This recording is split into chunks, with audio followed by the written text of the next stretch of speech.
Okay, quick walk around video for the 53 Studebaker. Actually, it's a 56 with a 53 front end. And I think I've sent some pictures and spec sheets, so I probably won't go over everything here because there's a lot of details that are covered there. Pardon the weird kind of splotchy look. I just rinsed some dust off. I was doing some work in my garage over the weekend, got a little dust on it, and I tried to rinse it off, and now got water droplets everywhere, so I apologize. I'll start with the hood. I have ordered a fiberglass hood for this, but I was supposed to hear back this week about it, and not really sure why. Well, it really looks weird in this video. It looks really discolored, but it looks pretty uniform when I'm looking at it in person, but oddly on the video it's looking weird. But anyway, but I ordered a fiberglass hood from I think it's Class Glass. They make a bunch of Studebaker fiberglass pieces, but I'm still waiting on that. It was supposed to be 6 weeks. It's been about 7. I called this week. I haven't heard back yet, so I'm still waiting to hear back. He hasn't ran my card yet, so I've been charged for it, but hoping to get that. But the guy that I bought it off of has had this about 22 or 23 years, and he put, after that happened a couple of years ago, his son kind of fixed the hood, and then they put these really nice hood latches in, just to make sure that didn't happen again. As far as the motor goes, it's a Corvette LT1 350. It's still got a few billet parts and some other stuff on it, make it look pretty nice. It could be detailed a little bit better. It's still a little dusty right now, honestly. The firewall's kind of been smoothed out and all that good stuff. It's got a vintage air system on it. It actually is not really functional right now, and I haven't. I was going by what my buddy told me. He really didn't mess with it too much, and I haven't looked at it at all. Frankly, I don't even would care if it had air on it, but that's just me. I know some folks would like to have it, but it is there. I'm just not exactly sure what it would take to get it running.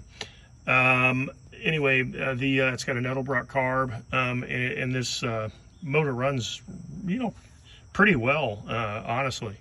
I think it's got about 14,000 on a rebuild. Seems to go and stop okay. It's still got exhaust manifolds. Let me go ahead and just start it up real quick.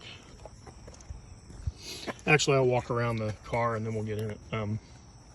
So you can kind of see, unfortunately, I'm kind of weird fading a little bit because of the having it wet. But anyway, it does have a aluminum fuel cell and the braided fuel lines and all that good stuff.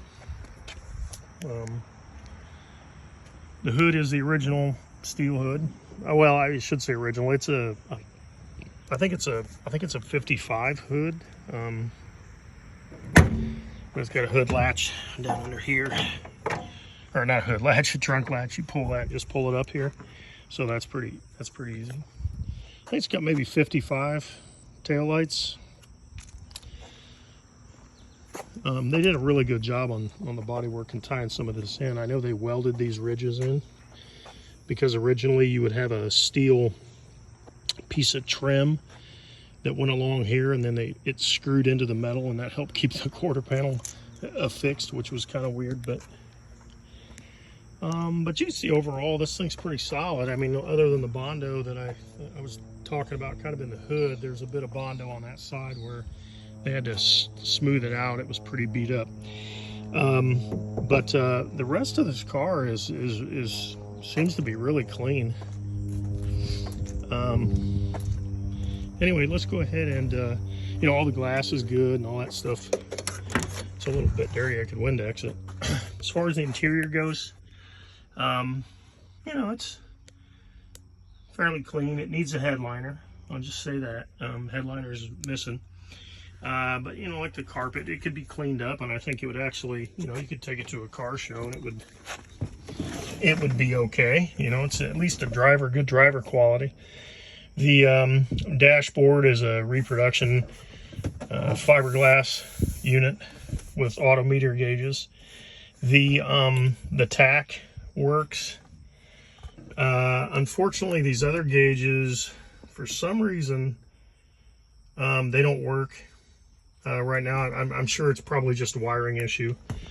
Could be tight, you know, could be a fuse issue. I honestly haven't had time to mess with it, to be completely honest. I just know that my buddy Jeff owned the car, and he just told me that they didn't work, and he hadn't really messed with it too much. So I'm not sure exactly what the problem is, if it just never got tied in correctly or what the deal is.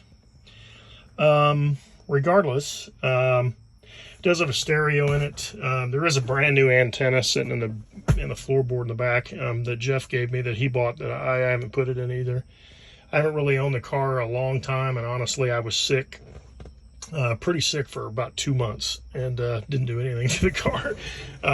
So that's kind of why some of that stuff didn't get looked at. But let me go ahead and start it up so you can at least see how easy it turns over. I'm not even going to push on the accelerator. So this thing fires up. It's got manual steering, of course, but that's not really, it seemed to be too bad. Headlight switches here, and the headlights are kind of the newer style. There's the Be Cool air conditioning controls, if you can't figure out how to get that to work. Let's go take a look at this. So you can see nice and smooth.